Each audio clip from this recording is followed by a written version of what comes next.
আৰম্ভ হৈছে দেশত সৰ্ববৃহৎ গণতান্ত্ৰিক প্ৰক্ৰিয়া নিৰ্বাচন 2024।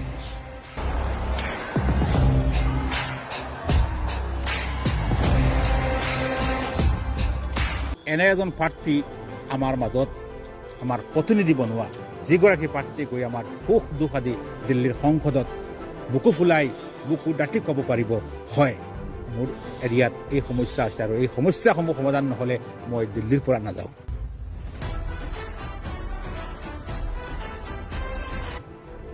এনে এগৰাকী প্ৰাৰ্থী নিৰ্বাচন কৰক, কাৰো কথা নুশুনি কাৰো প্ৰলোভনত ভুল নাযায়।